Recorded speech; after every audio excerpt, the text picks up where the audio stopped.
بسم الله الرحمن الرحيم. بسم الله الرحمن الرحيم. إن الحمد لله نحمده ونستعينه ونستغفره ونؤمن به ونتوكل عليه ونعوذ بالله من شرور أنفسنا ومن سيئات أعمالنا. من يهده الله فلا مضل له ومن يضلل فلا هادي له. وأشهد أن لا إله إلا الله وحده لا شريك له وأشهد أن محمدا عبده ورسوله. أعوذ بالله من الشيطان الرجيم. بسم الله الرحمن الرحيم.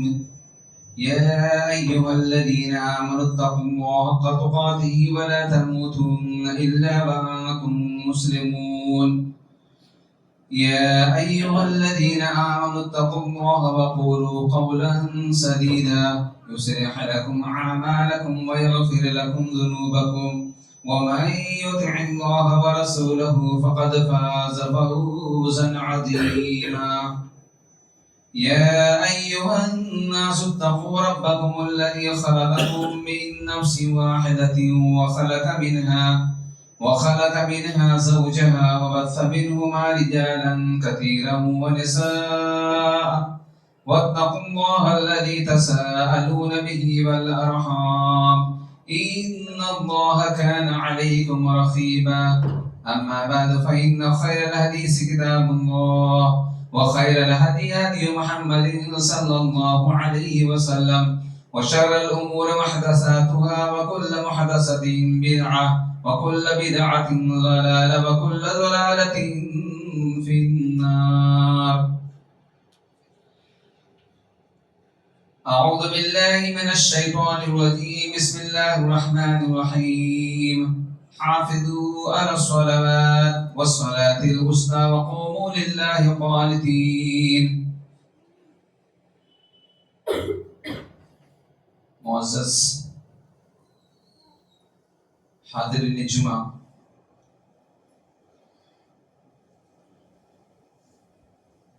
نوجوان ساتھیوں، عزیز بچوں اور پردہ نشین خواتین اسلام، ہر طرح کی تعریفیں اور ساری بڑائیاں صرف اور صرف اللہ وحدہ لا شریک کے لیے ہیں، جو ہر لحاظ سے اور ہر اعتبار سے ہماری عبادتوں اور بندگیوں کے مستحق ہیں۔ بعدہ درود السلام ہو اللہ رب العالمین کی طرف سے ان کے مبعوث کردہ سارے نبیوں رسولوں پر، بالخصوص ہمارا اور آپ کے نبی رحمت محمد الرسول اللہ صلی اللہ علیہ وسلم پر۔ اللهم صل على محمد وعلى آل محمد كما صليت على إبراهيم وعلى آل إبراهيم إنك حميد مجيد. اللهم بارك على محمد وعلى آل محمد كما باركت على إبراهيم وعلى آل إبراهيم إنك حميد مجيد. محترم حضرات، میں جو عنوان لے کر کے حاضر ہوا ہوں وہ عنوان بڑا مشہور ہے، معروف ہے، اس کی تفسیر، اس کی فضیلتیں، اس کی اہمیتیں، اس کے فائدے اور اس کو ادا نہ کرنے پر جو انجام ہیں، جو وعیدیں آئی ہیں، ہم سبھی ان سے واقف ہیں۔ لیکن چونکہ ہمارا دین ایک تذکیری دین ہے، نصیحت والا دین ہے، اس لیے اس عنوان کو بار بار اپنے معاشرہ میں، اپنے سوسائٹی میں، اپنے بھائیوں کے روبرو پیش کرنے کی ضرورت ہوتی ہے، اور وہ عنوان ہے نماز چھوڑنے والے کا انجام۔ نماز چھوڑنے والے کا انجام کیا ہے؟ اس سلسلے میں انشاءاللہ العزیز آپ کے سامنے باتیں رکھوں گا۔ قبل اس کے کہ ہم یہ جانیں کہ نماز کی اہمیت و فضیلت اور اس کے ثمرات اور فوائد کیا ہے، محترم حضرات، کلمہ شہادتین کے بعد مسلمانوں پر سب سے عظیم فریضہ جو عائد ہوتا ہے وہ ہے نماز۔ اللہ رب العالمین سے قریب کرنے والی جو عبادت ہے وہ ہے نماز۔ معاشرے اور سوسائٹی میں عزت حاصل کرنے کا جو ذریعہ ہے وہ ہے نماز۔ نماز کی اہمیت اور اس کی افادیت ہم اس سے اندازہ لگا سکتے ہیں کہ اللہ رب العالمین نے آدم علیہ السلام سے لے کر کے محمد رسول اللہ صلی اللہ علیہ وسلم تک جتنے بھی انبیاء مبعوث کیے گئے ہیں سبوں کو خود نماز پڑھنے اور ان کی امتی کو نماز پڑھنے کا حکم دینے کی تاکید فرمائی۔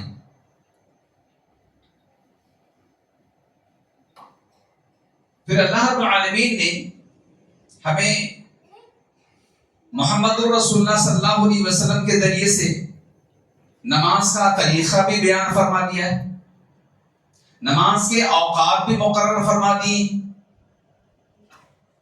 پھر نماز کی ادائیگی کے لیے مسجد کی تعمیر کی افادیت اور اس کی فضیلت کا بیان ہے۔ ان تمام چیزوں سے ہم اچھی طرح واقف ہیں، اس کے باوجود ہم مسلمانوں میں اتنی غفلت، اتنی سستی، اتنی کوتاہی اس نماز کے تعلق سے ہوتی ہے، کسی اور معاملہ میں اور کسی اور مسئلہ میں ہم سے اتنی سستی اور غفلت نہیں ہوتی۔ نماز کی اہمیت کا اندازہ آپ اس سے لگا سکتے ہیں کہ نماز ایک ایسا فریضہ ہے جو دین کا ایک رکن ہے اور اس کی ادائیگی ہر حال میں مسلمانوں کے لیے ضروری ہے، چاہے مسلمان گھر پر ہو، سفر میں ہو، چاہے مسلمان غریب ہو، مالدار ہو، بادشاہ وقت کیوں نہ ہو یا عام پبلک کیوں نہ ہو، ضعیف ہو، کمزور ہو، لاغر ہو، عورت ہو، مرد ہو، ہر کسی کو اس فریضہ کی ادائیگی کی ذمہ داری دی گئی۔ اگر آپ کھڑے ہو کر کے نماز نہیں پڑھ سکتے ہیں، عذر ہے، آپ بیٹھ کر نماز پڑھنا ہے۔ بیٹھ کر نہیں پڑھ سکتے تو لیٹ کر پڑھیں، لیٹ کر نہیں پڑھ سکتے اشارے سے پڑھیں لیکن نماز پڑھیں۔ آپ کو دقت محسوس ہو رہی ہے، آپ مسجد میں نہیں جا سکتے، راستے مسدود ہیں، خلفشار ہیں، لڑائی جھگڑے ہیں، اس طرح کی چیزیں، مسجد میں آنا دشوار ہے، بارش موسلادھار ہو رہی ہے، آپ مسجد میں نہیں آ سکتے تو آپ گھر پہ پڑھیں لیکن نماز پڑھیں۔ تو نماز سے کسی کو مفر نہیں ہے۔ صحابہ کرام نماز چھوڑنے کو نماز ترک کرتے ہیں، نماز میں غفلت کرنے کو کفر سے تشریح دیتے تھے۔ صحابہ کرام کسی اور معاملے میں، کسی اور چیزوں میں، کسی اور مسئلے میں اگر غفلت ہو جا رہی ہے، چھوٹ جا رہی ہے کوئی چیز، تو اتنی توجہ نہیں دیتے جتنی توجہ نماز کے معاملہ میں۔ ایک صحابی اللہ کے صلی اللہ علیہ وسلم کے پاس آتے ہیں اور کہتے ہیں کہ اللہ کے صلی اللہ علیہ وسلم، میں نابینا ہوں، میں اندھا ہوں، میرے لیے کوئی معاون نہیں ہے، راستے دشوار گزار ہیں، میں مسجد پہنچ نہیں سکتا ہوں، پریشانی ہوتی ہے، اندھیرا ہوتا ہے، راستے میں جنگل ہے، جھاڑ ہے، میں مسجد آ سکتا ہوں لیکن دشواری ہوتی ہے مجھے، آپ مجھے گھر پہ نماز پڑھنے کی اجازت دے دیں۔ آپ صلی اللہ علیہ وسلم نے فرمایا جاؤ، تم کو اجازت ہے۔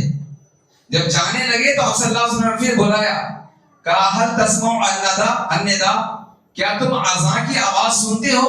کہا ہاں اللہ کے میں نماز اذان کی آواز سنتا ہوں۔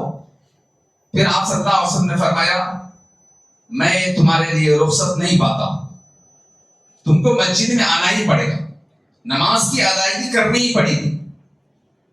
محترم حضرات، میں جو آیت پڑھا ہوں اس آیت کا یہی خلاصہ ہے سورہ بقرہ کی آیت ہے، آیت نمبر 238۔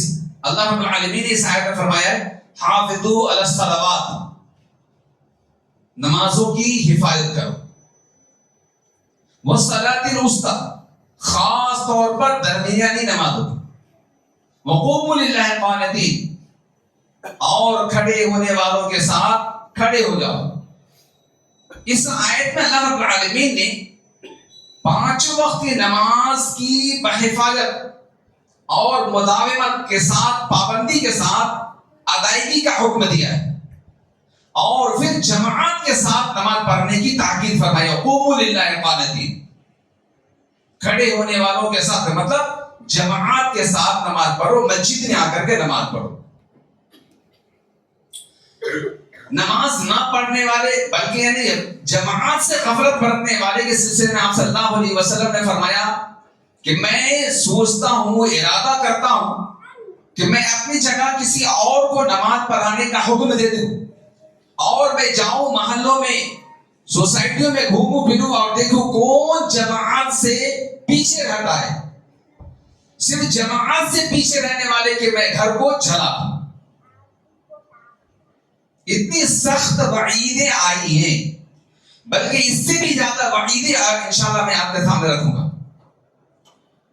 تو نماز کی فضیلت، نماز کی اہمیت، نماز کے ثمرات، نماز کے برکات، یہ سب کچھ ہم سبھی جانتے ہیں، لیکن نہ جانے ہم شیطانی وسوسہ میں آ کر یا خواہشات دنیا داری حاصل کرنے کے چکر میں یا غفلت یا سستی کی وجہ سے نماز سے پیچھے رہ جاتے ہیں۔ یہ مسلمانوں کی شان نہیں ہے، مسلمانوں کی پہچان نہیں ہے۔ ہماری پہچان ہے نماز، ہمارا شعار ہے نماز۔ صحابہ کرام کو اللہ صلی اللہ علیہ وسلم غزوہ کے لیے بھیجتے تھے، تمام ہدایات میں ایک ہدایت یہ بھی ہوتی تھی کہ جہاں سے اذان کی آواز سنائی دے وہاں پر تم ہلّا مت بولو، کیونکہ یہ سمجھو کہ یہ مسلمان کا محلہ ہے، یہ مسلمان کی بستی ہے۔ اذان کی آواز ہماری پہچان ہے، نماز کی ادائیگی ہماری شان ہے، نماز پڑھنا ہم مسلمانوں کی پہچان ہے۔ اب ہم اپنی پہچان کو بھولا بیٹھے، ہم اپنی پہچان کی حفاظت نہ کریں، ہم اپنی پہچان پر قائم نہ رہیں، تو پھر ہم سے زیادہ بدنصیب کوئی اور نہیں ہو سکتا۔ نماز کسی کافر کو نہیں کہا گیا پڑھنے کے لیے، کسی فاسق کو نہیں، کسی مشرک سے نہیں، بلکہ مسلمانوں سے یہ مطالبہ ہے کہ تمہاری پہچان جو ہے، پہچان کو باقی رکھو۔ اگر تم اپنی پہچان کی بقا چاہتے ہو تو نماز قائم کرو، نماز پڑھو۔ یہاں تک کہ آپ صلی اللہ علیہ وسلم نے مسلمانوں کو یہ حکم دیا ہے کہ اگر تمہارا بچہ 7 سال کا ہو جائے تو نماز پڑھاؤ، نماز کی عادت ڈالو، اور اگر وہ 10 سال کا ہو جائے، 10 سال کا ہو جائے اور نماز نہ پڑھے تو اس کو مارو، مار کی سزا بھی دو۔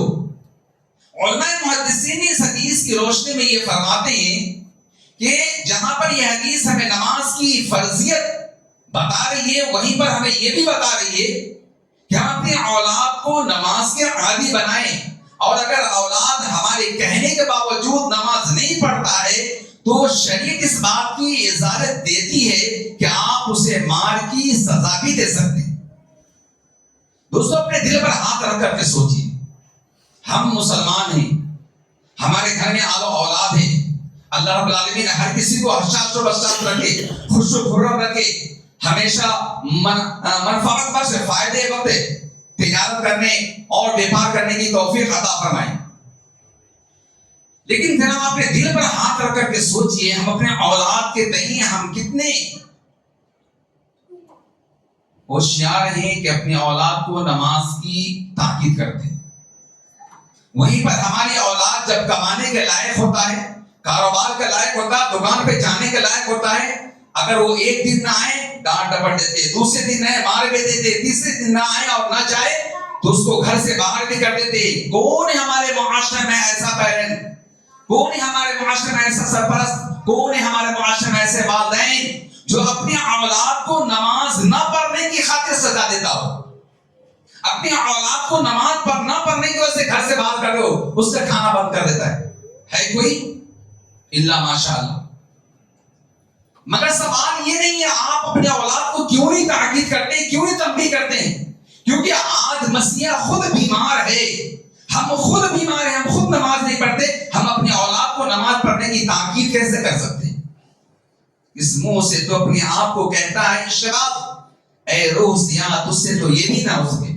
ہم خود جب نمازی نہیں ہیں، ہم خود نماز کی ادائیگی نہیں کرتے، اپنے اولاد کو ہم نماز پڑھنے کی کیسے تنبیہ کر سکتے ہیں؟ محترم حضرات، نماز کی فضیلت بتانی نہیں ہے مجھے، نماز کی اہمیت بتانی نہیں ہے، نماز کے کیا فائدے وہ بتانا نہیں ہے، آج یہ بتانا ہے کہ نماز نہ پڑھنے والوں کا انجام کیا ہے شرعی لحاظ سے، شریعت نے اس کے لیے کیا انجام نافذ فرمایا ہے۔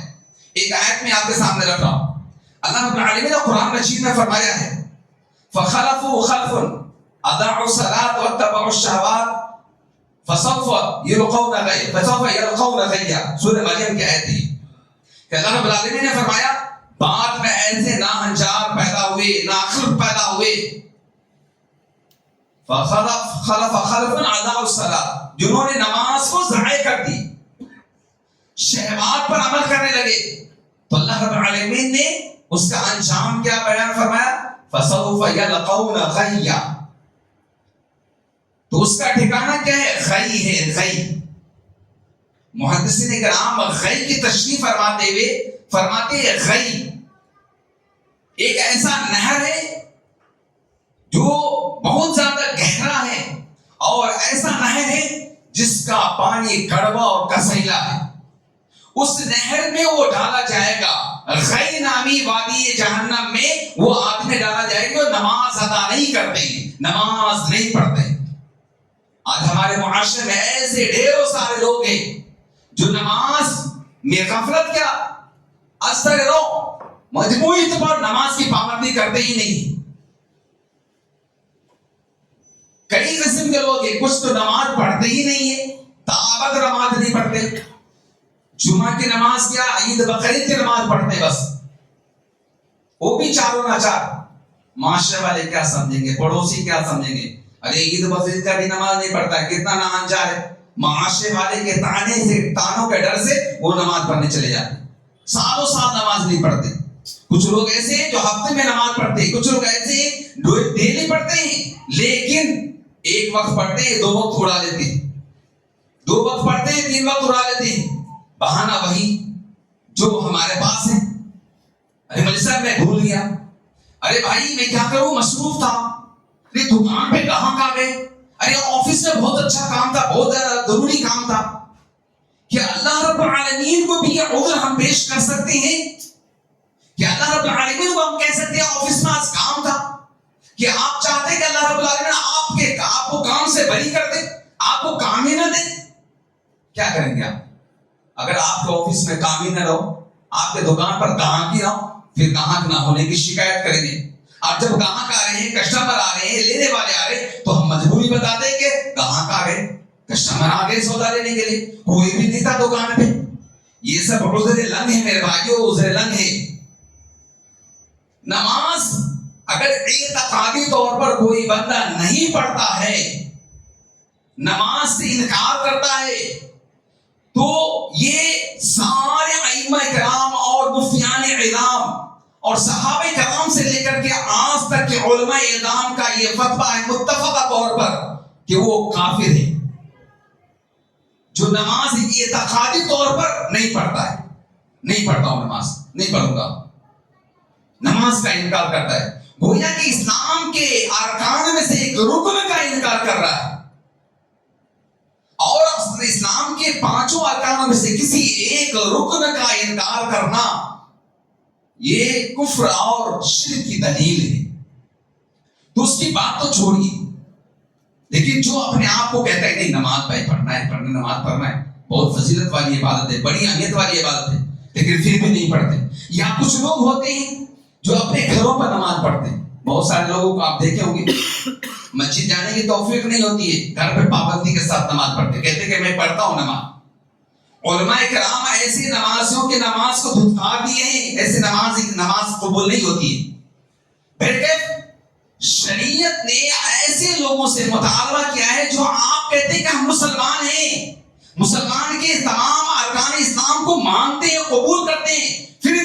کی غفلت کوتاہی کی وجہ سے ہم نماز نہیں پڑھتے ہیں، اپنی خواہشات کی وجہ سے، اپنی ضروریات کی وجہ سے، اپنی مرضی سے دکان کا حوالہ دے کر، آفس کا حوالہ دے کر کے ہم بہانہ بنا لیتے ہیں اور نماز سے غافل ہوتے، سستی کرتے ہیں۔ ایسے لوگوں سے مطالبہ ہے۔ اللہ رب العالمین نے فرمایا فَسَوْفَ يَلْقَوْنَ غَيًّا، وہ جہنم کے غی نامی وادی میں ڈالا جائے گا، دھکیلا جائے گا۔ آپ صلی اللہ علیہ وسلم نے اپنے معراج کا واقعہ اور خواب کے بیان فرمائے، معراج خواب کے واقعہ بیان فرمائے کہ فرمایا کہ میں نے دیکھا کہ ایک آدمی بالکل الٹے کے بل کھڑا ہے، سر نیچے پاؤں اوپر، اور ایک آدمی دوسرا آدمی اپنے ہاتھ میں بڑا پتھر لیے ہوا ہے اور اس کے سر کو کچل رہا ہے، وہ سر اچک کر باہر چلا جاتا ہے، دور چلا جاتا ہے، جب تک وہ آدمی پھر دوبارہ پتھر لے کر جاتا ہے، پھر اس کا سر پھر تیار ہوگا، پھر وہی سلسلہ، وہی عذاب اس کو ہو رہا ہے۔ محترم، یہ تو اللہ رب العالمین نے، رسول صلی اللہ علیہ وسلم نے جو ہمیں بیان فرمایا یہ ہے۔ ان تمام احادیث کی روشنی میں آپ صلی اللہ علیہ وسلم نے فرمایا العہد الذی بیننا وبینہم الصلاۃ فمن ترکہا فقد کفر۔ ہمارے اور ان کے درمیان، مسلمانوں اور غیر مسلموں کے درمیان حد فاصل کیا ہے، فرق کرنے والی کیا ہے؟ وہ نماز ہے۔ جس نے نماز پڑھا مسلمان ہے، جس نے نماز نہیں پڑھا وہ مسلمان ہی، وہ کافر۔ اور یہ حدیث آپ صلی اللہ علیہ وسلم کئی مقامات پر آپ صلی اللہ علیہ وسلم نے فرمایا۔ ایک جگہ فرمایا بین العبد والشرک ترک الصلاۃ، لوگوں اور شرک کے درمیان، مشرک کے درمیان حد فاصل چیز کیا ہے؟ نماز کا چھوڑنا۔ اگر مسلمان ہے تو نماز نہیں چھوڑتا، مسلمان نہیں تو نماز چھوڑتا ہے۔ اس طرح کی آیات اور نبی صلی اللہ علیہ وسلم کے ارشادات کی روشنی میں ائمہ کرام، نماز ہی ایک ایسا فریضہ ہے جس کے بارے میں آج مسلکی لحاظ سے ہمارے معاشرے میں کتنے اختلاف ہوتے ہیں۔ یہ اہل حدیث، یہ بریلوی، یہ دیوبندی، یہ جماعت اسلامی، لیکن کسی بھی مذاہب کے، کسی بھی مسلک کے ماننے والے کے پاس یہ اختلاف نہیں ہے کہ نماز دین کا فریضہ ہے، اس کو سب مانتے ہیں، کسی کا بھی اختلاف نہیں، کسی کا بھی اختلاف نہیں ہے۔ تو ائمہ اربعہ کے پاس نماز چھوڑنے والے کے بارے میں کیا حکم ہے؟ ان کے پاس امام ابو حنیفہ رحمۃ اللہ فرماتے ہیں کہ اس کو مار کے سجائے خون بہایا جائے۔ جو نماز نہیں پڑھتا اس کو خون اتنا مارو کہ اس کا خون بہنے لگے، یہاں تک کہ وہ نماز پڑھنے لگے، یا پھر جیل میں ڈال دو، جیل خانے میں ڈال دو، قید خانے میں ڈال دو، اور ہمیشہ کے لیے یہاں تک کہ نماز پڑھنے کا عادی ہو جائے، نہیں تو جیل میں ہی رہے یہاں تک کہ مر جائے وہ آدمی۔ کون کہہ رہے؟ امام ابو حنیفہ رحمۃ اللہ علیہ۔ وہ کافر تو نہیں مانتے لیکن جیل کی سزا بھی سناتے، لیکن امام مالک رحمۃ اللہ علیہ کہہ رہے ہیں وہ تو کافر ہی ہے، اور اس کو کیا سزا کیا ہے؟ کہا اگر شادی شدہ جو زانی ہے، شادی شدہ کی زانی کیا ہے شرعی حکم؟ پتھر مار کر اس کو رجم کر دینا۔ کہا تلوار سے نہیں، ہتھیار سے نہیں، بلکہ پتھروں سے مار کر اس کو ہلاک کر دینا، اور پھر اس کو مرنے کے بعد اس کی تجہیز و تدفین اور جنازے کی نماز پڑھنا، اور اس کے وراثت کی چیزیں اس کو ورثہ تقسیم ہونا۔ یہی قول امام شافعی رحمۃ اللہ علیہ کے، لیکن امام احمد بن حنبل رحمۃ اللہ علیہ اس سے بھی زیادہ سخت فتویٰ دیے کہ وہ مسلمان ہی نہیں ہے، اس کو پتھر سے مار کر اس کو رجم کر دیا جائے، اور اس کی وراثت بھی اس کے وارثین میں تقسیم نہیں کرنا، بیت المال میں جمع کرنا۔ جو نماز نہیں پڑھتا ہے اس آدمی کی وراثت بیت المال میں مال فیض سمجھ کر کے بیت المال میں جمع کرنا، اور اس کو تجہیز و تدفین کا انتظام نہیں کرنا، جنازہ کی نماز بھی نہیں پڑھنا، مسلمانوں کے قبرستان میں اس کو دفن بھی نہیں کرنا، جنگلات میں لے جا کر گڈھے میں پھینک دینا اس کو۔ کیا ہم چاہتے ہیں ایسی سزا ہو ہمارے ساتھ؟ دوستو، یہ تو صرف علماء کرام اور مفتیان اعلام اور ائمہ کرام نے ان احادیث اور قرآنی آیات کی روشنی میں یہ فتویٰ دیے ہیں۔ اس سے بھی سخت فتویٰ ہے، کہا کسی نے کہ وہ تو کافر ہی ہے جو نماز چھوڑ دیتا ہے۔ اور اللہ رب العالمین نے کیا فرمایا قرآن مجید میں؟ فَوَيْلٌ لِّلْمُصَلِّينَ الَّذِينَ هُمْ فِي صَلَاتِهِمْ خَاشِعُونَ۔ ویل ہے، ویل کے دو معنی، ایک تو بربادی، ہلاکت، اور ایک جہنم کا ایک حصہ ہے ویل۔ تو ویل ہے، جہنم کا حصہ ہے اس آدمی کے لیے, اس نمازی کے لیے جو چھوڑ چھاڑ کر سستی غفلت کے ساتھ نماز پڑھتے. نماز تو پڑھتے لیکن غفلت سستی کے ساتھ نماز پڑھتے. ایسے نمازوں کا اللہ رب العالمین نے یہ سزا منتخب فرمایا ہے. اب ہم اپنے دل پر ہاتھ پر رکھ کر سوچو کہ اگر ہم نماز نہیں پڑھتے تو ہمارے لیے شرعی کیا حکم ہے؟ شریعت نے ہمارے بارے میں کیا فیصلہ کیا ہے؟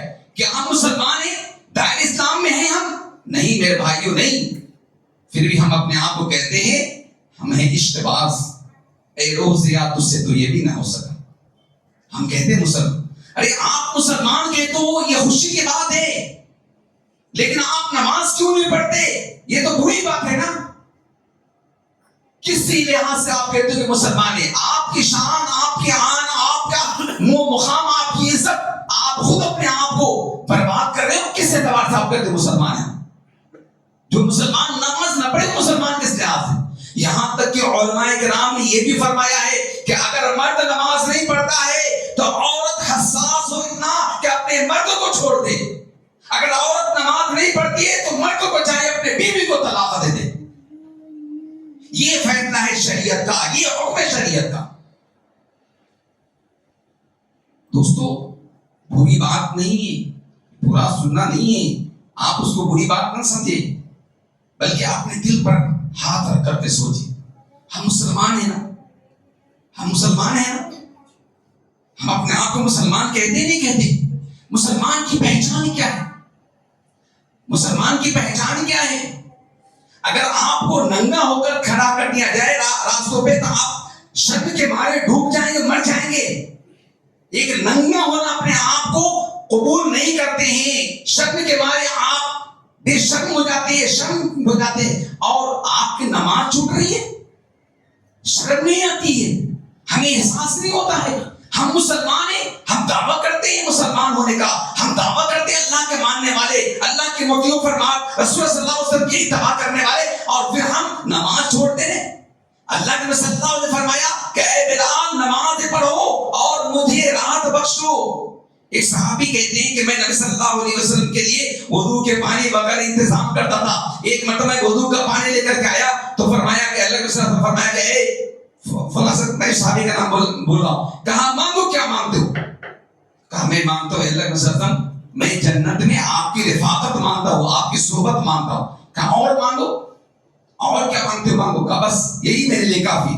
کہا کثرت سجود کرو, زیادہ سجدہ کیا کرو, مطلب صرف یہ سجدہ ہی نہیں بلکہ نماز زیادہ پڑھو. نماز آپ ایک ایک حصہ لو, وضو, چل کر آنا, مسجد آنا, مسجد میں بیٹھنا, مسجد میں نماز پڑھنا, مسجد میں یوں ہی بیٹھنا, وضو کے ساتھ بیٹھنا, کتنی نیکیاں حاصل ہوتی, کتنی نیکیاں حاصل ہوئی, کتنی بھلائیاں حاصل ہو رہی. اللہ اکبر, اتنی بڑی عبادت کسی اور مذہب میں کوئی تصور ہی نہیں. آپ صلی اللہ علیہ وسلم فرمایا من راح الى المسجد او خدا اعد اللہ له نزلا كلما خدا او راح. اگر آدمی صبح و شام مسجد میں آتا ہے تو اللہ رب العالمین اس کے لیے جنت میں دسترخوان بچھاتا ہے, دسترخوان تیار کرتا ہے. کون تیار کر رہا ہے دستر؟ کس کے لیے دسترخوان بچھائے جا رہے ہیں؟ کس کے لیے دسترخوان پہ انواع و اقسام کی چیزیں سجائی جا رہی ہے؟ نمازی کے لیے. کون سجا رہا ہے؟ اللہ تعالیٰ. کہاں؟ جنت میں. اور پھر ہم بخیل ہو سکتے ہیں, ایک مرتبہ دے دیں گے, ایک مرتبہ مہمان کی ضیافت کر دیں گے. اللہ تعالیٰ کلما خدا اور راحا, جب بھی دن میں ہو, شام میں ہو, صبح میں ہو, جب بھی آتا ہے مسجد, اس کے لیے اللہ رب العالمین دسترخوان چنتا ہے, دسترخوان بچھاتا ہے. اتنی فضیلت, اتنی اہمیت. آپ صلی اللہ علیہ وسلم نے نماز کی بیان فرمائی, اللہ رب العالمین نماز کی بیان فرمائی, اور ہم ہیں کہ فضیلت برکت حاصل کرنے کی جو ذرائع ہیں اس کو ہم قبول نہیں کرتے. ہمارے روزی میں خیر و برکت نہیں ہو رہی ہے, ہم شکایت کرتے ہیں. ہمارے کاروبار نہیں چل رہے, اولاد میں برکت نہیں, ہماری اولاد ناہنجار ہو رہی ہے, ہماری اور ناخت ہو رہی ہے, ہماری بات نہیں مانی ہے, یہ سب کچھ ہماری شکایت ہو رہی ہے. لیکن جو جہاں آنا چاہیے, جہاں مانگنی چاہیے, اس رب سے ہم نہیں مانگ رہے ہیں نماز کے ذریعے سے. محترم حضرات, میں ایک واقعہ بول کر کے میں اپنی بات ختم کروں گا. اس معاملے میں بڑا سخت تھے علماء اکرام کے اقوال اور ان کے فتاوی. جریج ایک بنی اسرائیل کا ایک شخص، بڑی متقی پرہیزگار جریج، ان کو زنا کا الزام لگا دیا کسی عورت نے. اس کی ماں نماز پڑھ رہی تھی، آواز دی جریج، اس کو ماں کی جواب نہیں دیے، لیکن ماں بد دعا دی کہ جب تک بری عورت کے ذریعے سے اس کو بدنامی ہے اللہ اس کی موت نہیں دینا. اللہ رب العالمین ماں کی دعا قبول کر، بد دعا قبول کر. ایک عورت زنا کے الزام ہے، اس کے بچہ پیدا ہوئے. کس کا بچہ ہے؟ جریج کا بچہ ہے. اب لوگوں نے غصے میں آ کر کے اس کی عبادت خانے ڈھا دیے، اس کی عبادت خانے ڈھا دیے. جب جریج نے اس بچے سے پوچھا کہ تمہارا باپ کون ہے؟ کہا ایک بکری چرواہ. لوگوں کے اوپر جب معاملہ واضح ہوا کہ اس عورت جو بچہ پیدا کی ہے وہ بچہ اس بکری چرواہے کا جریج کا نہیں، تو لوگوں کو افسوس ہوا اور اس کے گھر کھانے کا عبادت گاہ بنانے کا یہاں پر ہے نہیں. انہوں نے ظاہر فرمایا تھا، خواہش ظاہر فرمایا. پہلے میں بتا نہیں چاہ رہا ہوں کہ جریج نے اپنے اوپر جو الزام لگا تھا اس الزام سے بری ذمہ ہونے کے لیے کیا کیا؟ نماز ادا فرمائی، نماز پڑھی اور پھر اللہ رب العالمین سے دعا فرمائی اور اللہ رب العالمین اس بچے کی زبان سے ہی اس کی برات نازل فرمائی. اسی طرح ماں سارہ علیہ السلام کے بارے میں بھی واقع بخاری کی روایت ہے، دونوں بخاری کی روایت ہے. سارہ علیہ السلام مصر پہنچے، وہاں پر بادشاہ ایسا تھا، ظالم بادشاہ، کہ ہر خوبصورت لڑکی سے اپنی خواہش پوری کرتا تھا. جب اس کو معلوم ہے کہ ابراہیم علیہ السلام سارہ کو لے کر گئے، اس کو معلوم ہے ابراہیم علیہ السلام اللہ کے نبی ہے، بس 2 آدمی آئے ہیں بس مصر میں، تو طلب کیا ابراہیم علیہ السلام نے ان کے پاس گئے، مصر کے بادشاہ کے پاس، اور پھر جو بات ہوئی وہ اپنی بیوی سے کہا میں نے بادشاہ کو کہا کہ تو میری بہن ہے، اس طرح تمہاری عزت ہماری عزت بچ جائے. پھر اس کو سارہ علیہ السلام کو بادشاہ نے طلب کیا اپنے دربار میں، اور اس کے ساتھ خواہش کرنی چاہیے، پوری خواہش کرنی چاہیے، اپنی خواہش پوری کرنی چاہیے. جو ہی ہاتھ بڑھاتا ہے بادشاہ، اللہ رب العالمین کا عذاب نازل ہوتا ہے اور وہ جھم جاتا ہے. 3 مرتبہ ایسا کیا، 3 مرتبہ. روایت میں آتا ہے کہ سارہ علیہ السلام وضو بنا کر کے نماز پڑھ کر کے اللہ سے دعا فرمائی اور اللہ رب العالمین نے اس کو، اس بادشاہ کو اس عذاب سے نجات دے دیا. بتانے کے مطلب کہ اللہ کے صلی اللہ علیہ وسلم کی زندگی میں بھی کبھی ایسے حادثات ہوتے تھے، تیز ہوا چلتی تھی، کبھی پریشانی لاحق ہوتی تھی، کبھی غم نازل ہوتا تھا، تو آپ صلی اللہ علیہ وسلم کس کا سہارا لیتے تھے؟ نماز کا. نماز کا سہارا لیتے. فرمایا یا ایھا الذین آمنوا استعینوا بالصبر والصلاۃ، اے ایمان والو نماز اور صبر کے ذریعے سے اللہ کی مدد چاہو. تو نماز ایک ایسی عبادت ہے جو اللہ رب العالمین کے قرب حاصل ہوتا ہے. اللہ رب العالمین کی عظمت، اپنی عظمت ہمیں عطا فرماتا، اپنی برکت عطا فرماتا اور اپنی خیر و برکت ہمیں نازل فرماتا ہے. تو نماز کے بے شمار فوائد ہیں اور ہم مسلمان اس سے نماز سے غافل ہیں. اب اللہ رب العالمین ہمارے حکم دیا نماز پڑھنے کے لیے اور ہم نماز میں سستی کرے، غفلت کرے، تو پھر اللہ رب العالمین اپنا عذاب نازل فرمائے گا نا بھائی، اپنا عذاب نازل فرمائے گا. تو عذاب دیکھیں مختلف طرح کے، مختلف صورتوں میں ہمارے اوپر عذاب نازل ہوئے. ہماری مسجدیں مسمار ہو رہی ہے، ہم مسلمانوں کو مارا جا رہا ہے، ہمارے مسلمانوں پر طرح طرح کے تہمتیں لگائی جا رہی ہیں، اخیار کی طرف سے کیا کیا دشواریاں ہو رہی ہیں. جب ہم اپنے شریعت پر قائم نہیں رہیں گے اور سب سے بڑی عبادت نماز کی پابندی نہیں کریں گے تو اخیار کے ذریعے سے ہم مسمار کیے جائیں گے، ہمارے اوپر ظالم بادشاہ مسلط ہوگا. اللہ رب العالمین کے عذاب کی صورتوں میں سے ایک صورت یہ بھی ہے کہ جب بندہ اللہ رب العالمین کے اوامر کی ادائیگی نہیں کرتا، نواہی سے اجتناب نہیں کرتا ہے، تو اللہ رب العالمین ایک ظالم بادشاہ کو اس کے اوپر مسلط کر دیتا ہے. آج یہ صورت ہے. میرے بھائیو یہ وقت بہت مختصر ہوتا ہے، ساری بات تو خلاصہ یہ کہ نماز ایک بڑی عظیم عبادت ہے اور ہماری پہچان ہے نماز. ہم نماز سے غفلت پڑھتے تو یاد رکھیں طرح طرح کے بیماریوں میں، طرح طرح کے غموں میں اور پریشانیوں میں ہم ملوث ہو جائیں گے اور اللہ رب العالمین کی طرف سے بھی ہمارے اوپر عذاب نازل ہوگا. اگر ہم تمام چیزوں سے بچنا چاہتے ہیں اور رب کی رضا حاصل کرنا چاہتے ہیں تو ہمیں نماز کی پابندی کرنا، چاہے جو حالت ہو جائے، چاہے جس طریقے سے ہو، ہم نماز کو کبھی چھوڑیں گے نہیں، کما نماز سے کبھی غافل نہیں ہوگی. اللہ رب العالمین سے دعا فرمائے کہ اللہ تبارک و تعالی ہمیں آپ کو سب کو خود بھی نماز پڑھنے کی توفیق عطا فرمائے دوسروں کو بھی نماز پڑھنے کی تلقین کرنے کی توفیق عطا فرمائے. بالخصوص اپنے گھر کے لوگوں کو اے اللہ ہمیں نماز پڑھنے اور نماز کی عادت ڈالنے کی ہمیں توفیق عطا فرمائے. وما توفیق الا باللہ علیہ توکلت و الیہ انیب. وآخر دعوانا الحمد للہ رب العالمین.